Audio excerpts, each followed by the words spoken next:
Good afternoon. I'd like to welcome you to Landis and Associates continuing series of the Life Cycle of Business webinars.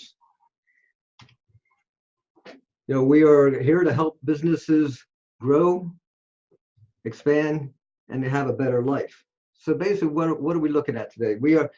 I'm Rich Landis, for those who do not know me. I am the founder and CEO of Landis and Associates.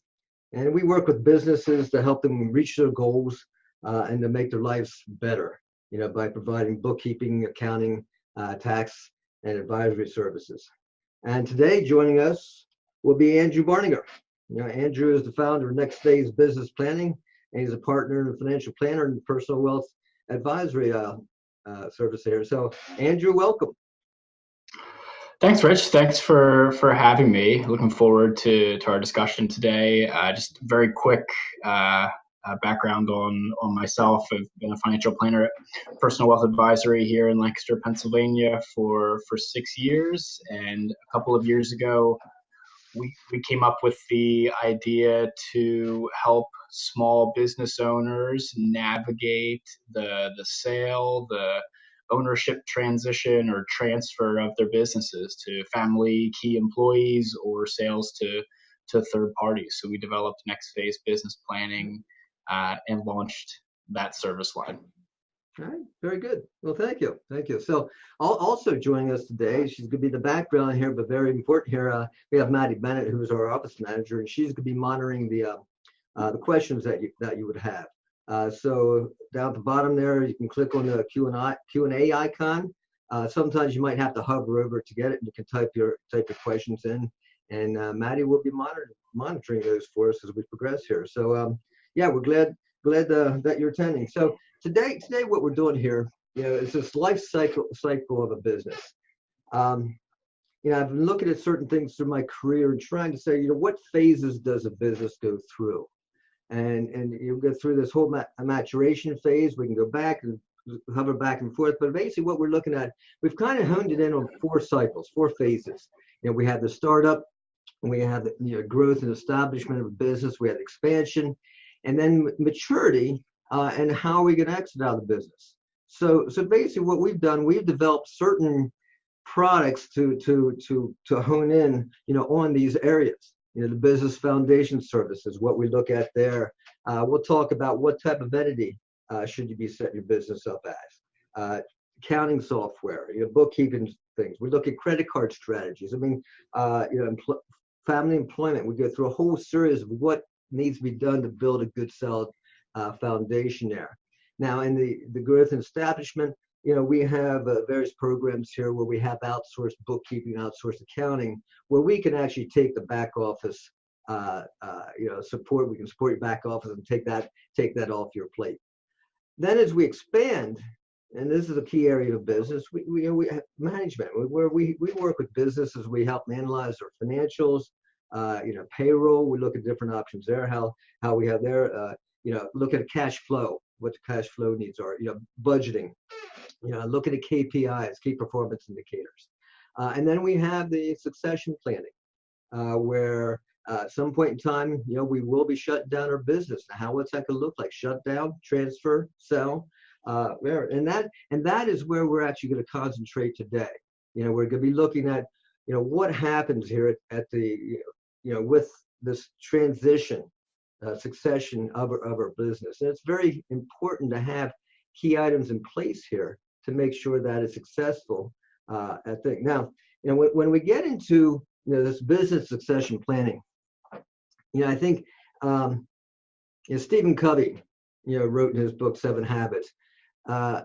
You start with the end in mind, and I think that's critical. And I think a lot of times this part of these business cycles here gets missed until it's too late. It's something I've had various mentors over the years. I remember this one mentor taught me, he says, most people aim at nothing and hit it with tremendous accuracy. So what are our targets? I talk in targets a lot.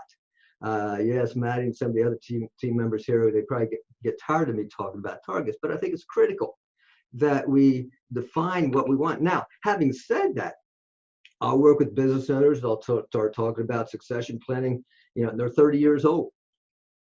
There is not a magic age that you have to start this. I think it's something you have to be looking at throughout your business career and what that end is going to look like. And it's going to change. We live in just at a conference, and they say with technology, never in our history has it been moving so fast, and never in our future will be moving so slow. So we have this rapidly changing environment. So the succession planning is going to be key also as far as how we do it, and it has to be reviewed. So we're going to bring Andrew up here, and this is an area he specializes in, and he's just going to cover some points so what does successful business succession planning look like. So Andrew. Great, thanks, Rich. And yes. I think one of the things that we find with many of our clients and the general public of business owners is that there's a little bit of confusion around what succession planning is. We hear that all the time, and it's not always clear what that means. And we kind of see it in two different ways, where succession planning can and should be in one part for a business. What happens if something happens to the owner, whether the owner passes away, becomes disabled, goes through a divorce, or becomes disinterested in owning the business. What's our contingency plan? How's the business going to carry along in this new world that it's living in? So that's one side of succession planning that we can touch on a little bit today. But I think the other side of succession planning is what's that exit that's inevitable. We're all going to not be business owners someday by choice or by necessity. So what does that look like? And what are our options, and how do we navigate removing ourselves from the business via a sale or an ownership transfer or gifting to our kids or our family? And most of our clients have thoughts along one of those three lines. I'm going to sell this business to a third party, a competitor, or a private equity, or something like that. Or I'm going to sell it to my family, my son, my daughter. Or I'm going to sell it to my key employees, my COO, my managers, something along those lines. But they don't know where to get started, how to navigate this. So what we have up on the screen here is really kind of 5 points and 5 things that most succession plans involve, and in no real particular order of importance, where the first one here is the appraisal and valuation. We need to know, for a couple different reasons, what this business is worth to a buyer. And if we're looking at a third-party buyer and we're looking at maximizing our business value and our sale price and making this thing look as attractive as possible, we want to know what it's worth. We want an expert in specialist in valuation to tell us what this is worth and how we can grow value in the eyes of a buyer. And also for tax purposes, we want to know what our assets are worth, what the cash flow of the business is worth, so we can do some tax planning to pass as much of these sale proceeds along to the owner and not the IRS and the U.S. Treasury. So having that business valuation done, so we have some context financially, is really important, and the earlier you do that, the better. Mm-hmm. Next, we have the successor selection and ownership transfer, and that's really just thinking about who that potential buyer or buyers are, what do they look like, and how are we going to get this ownership over to them.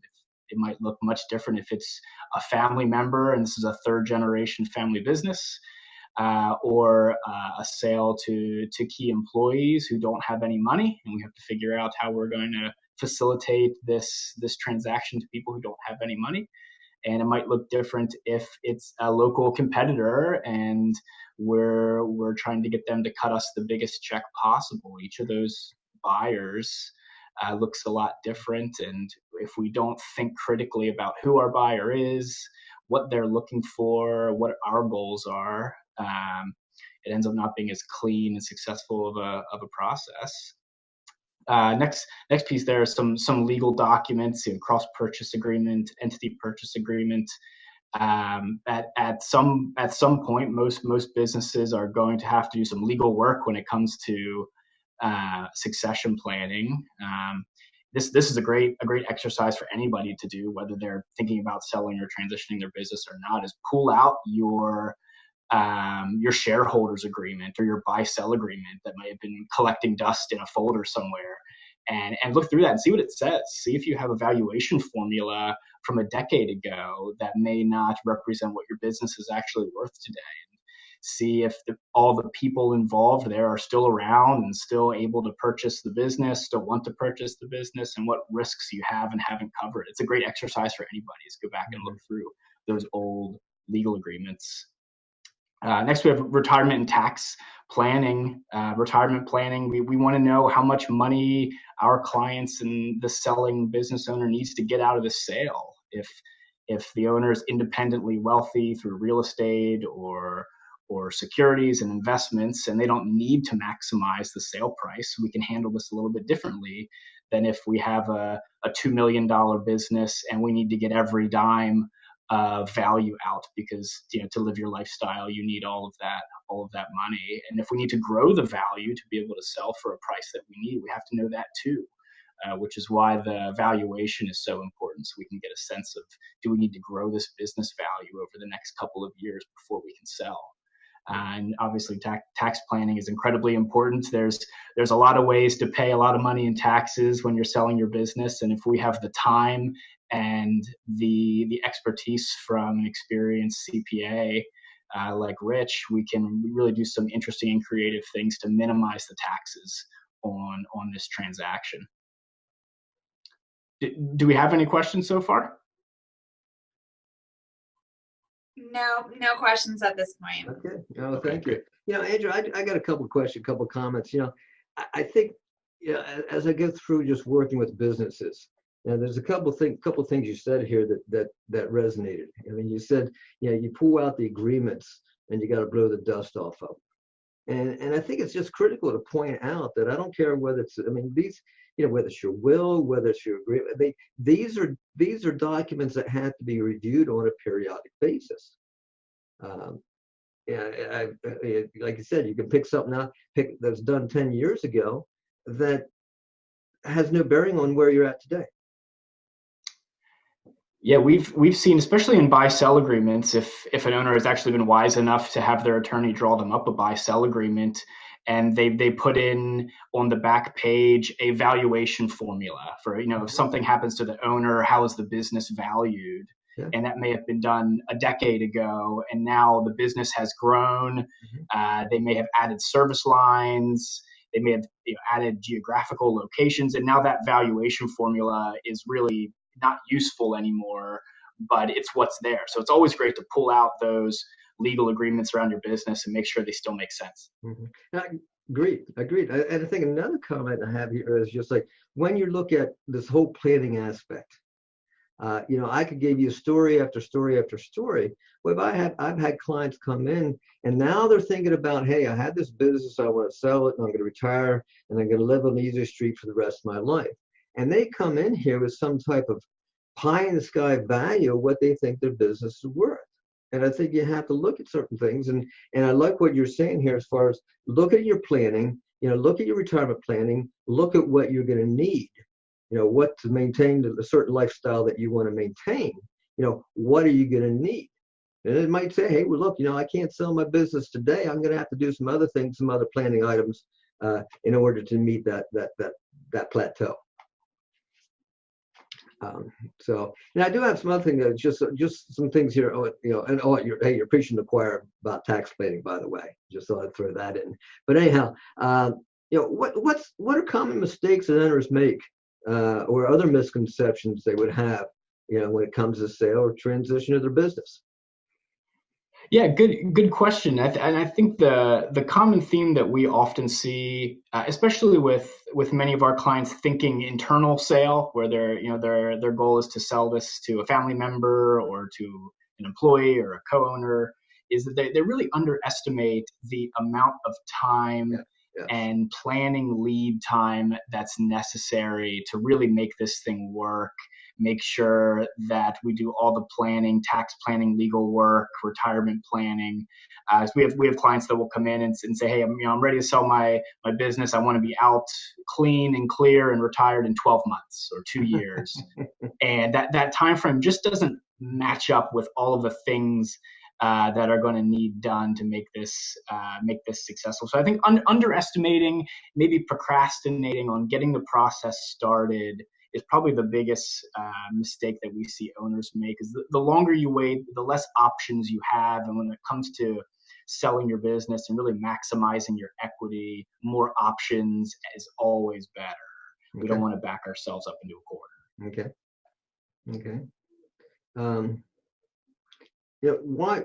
Why do you think this planning, the succession, why does it really take longer than expected? I mean, why can't I come in here and say, hey, fine, I want to be out of here in 12 months?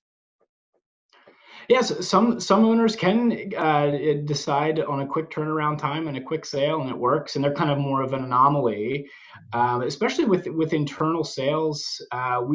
If the business owner is the most important person in the business, and they're thinking about the time frame of removing themselves, it can take a really long time to train a successor owner, to change the org chart and replace the role that owner served in the business. And then now they're leaving and they're gone.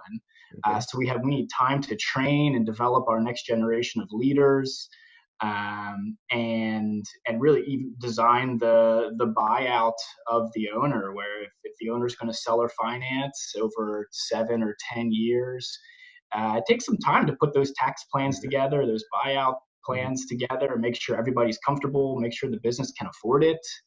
And if we need to grow the value of the business, that can take years. It can take 3 or 5 or more years to get a $1 million business to a $2 million business. So having more time allows you to do more things the right way and really set this up to work for the buyer, work for the seller, work for your family and your employees. There's a lot of people to consider here. So the more moving parts there are, the more time we need to make sure everything is set, and make sure that we have contingency plans. I've yet to see a transition plan go exactly the way that it was expected to go. So we want to make sure that we always have backup plans and backup plans to our backup plans to make sure that we always know where we're going to turn if things don't go our way.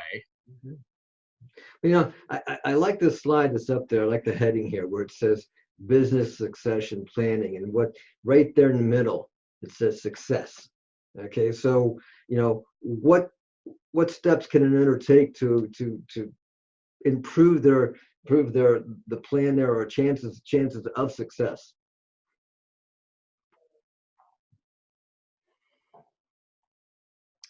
Yeah, so there's a couple things that we see owners who are happy once they make their sale, which is really what our role is as their advisors. We want our clients to walk out the door, complete their transition and transaction, and feel good about it. Okay. So really the 5 common steps, and these aren't all taking place in this order, are first and foremost, we need to figure out how much money, if any money, our clients need to get out of the sale of their business. Do they need to really maximize the value and get every dime of equity out because they haven't saved outside of their business, they don't have other assets, and this business is the largest transaction, the most important transaction of their life, where if we have other assets, we have other income, and we really don't need to maximize the value and sell for the highest price we can. There's some interesting planning we can do where we can gift shares to our family to get them started up in ownership. We can reorganize the stock of the company to make voting shares and non-voting shares, to start getting some people into ownership at a discounted price, and there's some tax planning around that too. But we can't do any of that if we don't know how much money we need to get out of this so that our client can have the retirement and the lifestyle that they there you go, defining that target, right? Exactly right. What's our target? What's our need? And are we there, or do we have some work to do? And do we have a lot of flexibility because we're independently wealthy outside of the business, which some people are, but most of our clients aren't in that situation where they need to get at least a meaningful amount of value out of the sale. Next, we have where we usually start the process is determining our must-haves, our clients' non-negotiables. What's really most important to them? Is it selling or gifting the business to a particular buyer? We see that a lot with family transition situations, where they've identified a key employee who's been there for 30 years and is really meaningful to the success of the company, and they want them to buy the business. We want to know is the time frame the most important. Some of our clients come in and say, I want to be out in 3 years. That's non-negotiable. That's the most important thing. Money and who buys it is secondary. And when we're negotiating with outside buyers or family or employees, there's going to be some give and take. We're not going to be able to get everything we want. So we have to know what's most important. What are we building this plan around? Is it time? Is it money? Is it the people involved? Is it protecting our employees? What's most important? We can't really move too far ahead without knowing what our top priorities are. Next is something we hit on a little bit earlier, is investing in that business valuation sooner rather than later. Where if you're somewhere within 10, 15 years of thinking about a transition or a sale, it's not a bad time to hire a professional valuation consultant to help you get an idea of what the business is worth to an outside buyer, what factors they're using in that valuation. Even if you're far away from this process starting, you can see, wow, here's how my business would be valued in the open market. Here are the metrics. Here's what I can improve over the next 10, 15, 20, 25 years or more to make this business more valuable. Right. So we do see some procrastination in getting that business valuation most of the time because owners assume that their business is worth something that it may not be. That pie in the sky. Yep. They've heard of a valuation, some multiple of EBITDA or revenue or something like that, when that may or may not be the case. We also have, considering your buyer. We talked about this a little bit earlier, but who's your buyer? Is it a competitor that has an opportunity to get bank financing and you're going to get a check up front for whatever the sale price is? Are they going to want you to stick around for a couple of years? Is it your family member who may or may not have any money at all? And how are we going to make this transaction work with someone who doesn't have any money? Is it an employee who doesn't have any experience running the business, and we have some leadership development and training and transitioning of roles and customer relationships and vendor relationships? We have all these other non-financial things that we have to keep in mind, because remember, if you're selling internally, it's likely that a portion of that sale is going to be financed by you. You're going to be the bank, meaning the seller, and that's a lot of risk on your shoulders, and you're going to want that to be a successful business once you leave, so you can make sure that they can keep paying you. So you want to make sure that those customer relationships, especially, are transition to those client relationships, or transition to the right people, and that can take a long time as well. And last but not least, considering all these moving parts, we recommend, and one of the things that we do for our clients is create a written transition plan, whether that's a 3-year plan, 5 years, 10 years, 15 years. What are we doing to bring all of this together so that we know how to move forward? And that includes, how much money we need, who's as of today, our buyer that we're targeting, what's our valuation, what are we doing to improve our valuation? We want our tax plan in there. How are we going to minimize taxes and make this as efficient as possible? Our legal agreements, our buy-sell agreements, all those things together in one written plan, so all of our advisors, the business owner, the next generation of owners are all on the same page and know what to expect and how to move forward. And Andrew, I think, and again, I want to stress this. Okay, hey, you go through all this work.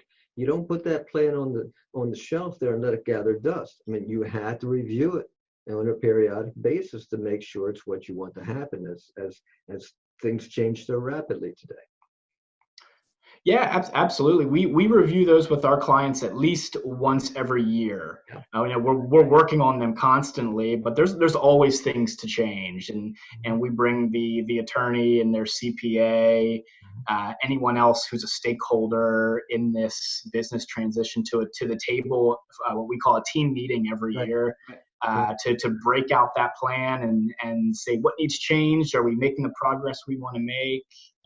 Do we have to go back to the drawing board? But yeah, we don't want that to collect dust and just become something that's not worth the paper it's written on. Right. And I think another, you mentioned something there key also. I think it is a team event.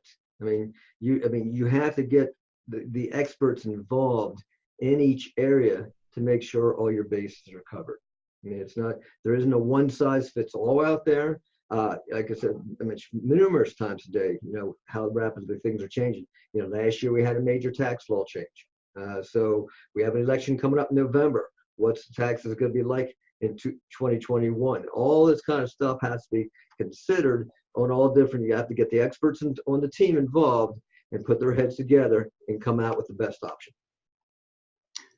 Yep, absolutely right. All right. Andrew, we do have a question that came in for you. This question came in from Robert, and he asked, how are most businesses in our general area succeeded? Would it be by buyout or inheritance? Good question. I think if you were to look up statistics on the most common transition, it would be internal sales. If Robert's in Lancaster or Central Pennsylvania, there are so many family businesses, closely held businesses. There are thousands of them.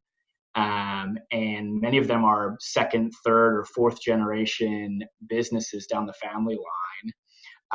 And like I said earlier, most of our clients, whether it's family or to employees or someone already in the business, that's kind of the picture they have in mind is I want to sell this to the people or a person that's already here. So I would say most business transitions are to someone who's already in the business. It's usually a seller finance to some degree, maybe half, maybe all of it, maybe 75%. It all depends, but it's mostly the seller has some of the risk involved. They may stay on for a couple of years. They may walk away, but most of them are internal transitions. At least that's the starting goal when the plan starts to take place. All right. Well, thank you. I think so. Yeah, where we go from here? That's the thing. Again, you mentioned teaming, how we can work together, with you to get to where you need to be. We talked about appraisals and valuation. Again, we get the team together here, can assist you as far as determining what that value is worth, because that's a starting point. As Andrew mentioned, we got to know that before we go any further to see what you're going to need, down the road. It's ownership transfer. Who is it? We just talked about who is the right successor. How is that going to look? And any business, whether you leave money in or whatever, any succession, any transition you have, you want to make sure that buyer is successful. And I think you have to look at that as far as who that right fit is. And then we look at these agreements. Critical. These cross purchase agreements, and they can't have dust on them. Like I said, you have to go through and getting these agreements, get the I's dotted and the T's crossed to make sure what you want to happen does happen. And then, of course, what's retirement look like? How are you going to spend these what I was saying here, these golden years? And again, we have to plan and we have to look forward to see where what's that going to look like that you do hit that target that you're striving for. And again, you got to know what your company's value is. Andrew brought this up a couple of times. Look at it. What's it worth? Challenge today, and that's what I tell my clients. At the end of the day, what your business is worth is what a willing buyer is going to pay you. So what can you do today to make that more appealing? Make your business more valuable. We can assist you on that. And again, we're looking at who is the right successor. What does it look best? How is this transition going to be the smoothest that we have a win-win, and I like the word here. Legacy. I talk a lot about legacies. whether you choose or whether you plan or not, you will leave a legacy. What's that going to look like? So with proper planning, you can address that to have the legacy that you want to transfer. And again, incredible retirement. I think we're all striving for that.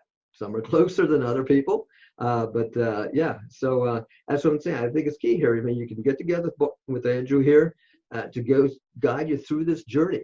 See where you're at today. See what your investments are, your retirement plan investments are. Look what they look like. Determine what you're going to need. Okay. Again, set those targets. And Andrew, I'm sure you have a lot of systems that you take people through in order. Hey, this is what we need to do today to hit that target. So I think that's critical. So we're looking at this, and again, going back this life cycle. Where is your business today? Where is it in the startup, in the growth and establishment, expansion, maturity, and possible exit? Where are you? And again, I just want to look at, we have products to look at that, to handle each need. That's what we're structuring our business, to see what phase you're at, what cycle you are in your business life cycle. And we have, whether it be the foundation or the outsourced bookkeeping and accounting, or the management, the outsourced CFO, chief financial officer, or again, what we talked about today, in the succession planning. So, are you ready to get started? We have our contact information on there. So, Andrew, do you have any parting words of wisdom for our attendees today? Yeah, I would say you're probably not too far away to get started in one way or another. Whether it's just talking with Rich about the potential tax implications of the type of sale you have in mind, or getting in touch with us to start talking about how much money you need from the sale. It's not too early. Right. 5 years, 10 years, 15 years. There's no amount of time that gives you too much time. I think that's critical. I mean, you cannot start too early, in this process. I think it's key. So, so good. Hey, hopefully we've been able to answer some of the questions you had. Good chance we gave you a few more than you had when you came in. So Phil, again, you've got our contact information on the screen here. Feel free to contact. You can go to our website, SatlantaCPA.com or pwallc.net to see the respective services and products that we both can offer you there. Or you can call 717-735-0834 for Nance Associates, and you can contact Andrew at 717-735-1170. So hopefully this has been beneficial today. And by the way, we have recorded this webinar, and you will be receiving a notification as far as where the link is to the video, so you can go back and listen to it, and more free time to listen to certain things, and feel free to share it to other people. Point the link to them to the link also. So we actually have one more question before you go. Yes. This one came in from Robert as well, and he asked if a preliminary succession plan should be a part of the original business plan. Interesting. That's a good question, Robert. In an ideal world, I would say yes. A business plan should absolutely include a potential exit plan. Mm-hmm. And I would think if I was starting out our business today, and I had in mind, I want to grow this to hit some revenue target or hit some value target for an eventual sale. I'd want the steps to take in our business plan, because that should trickle down into the systems in your business and what you do day to day. I would absolutely say that it's very valid to have some idea or some plan of your exit or transition in your initial business plan. And if it isn't in there, it's never too late to add it and start working on incorporating that into what you do in your business on a day-to-day basis. I think I would concur with that. I think I'm going to go back to my Stephen Covey reference from the start there. You start with the end in mind. So I think you have to be looking at that. And again, as you're talking, Andrew, I got all these little sayings flying through my head that I could throw out, but I won't throw them out. But another one that I think is key is what we say: most people don't plan to fail; they fail to plan. So I think if anything, if our attendees get anything out of this today, how critical the planning aspect is, in their business, especially in the succession realm here. So, all right. Hey, well, Andrew, I'd like to thank you for helping us out today, and Maddie for steering the ship and getting us down the right path here. So we'd like to thank both of you today. And again, I stress, you've got our contact information here. Don't hesitate in contacting Andrew or contact my office and talking to someone here about what your needs are. So I think that should wrap things up today. So again, I'd like to thank you. And for everybody here, we'd like to wish you and your family a very Merry Christmas. Thank you all. Great. Thanks, Rich. Right. Goodbye. Bye.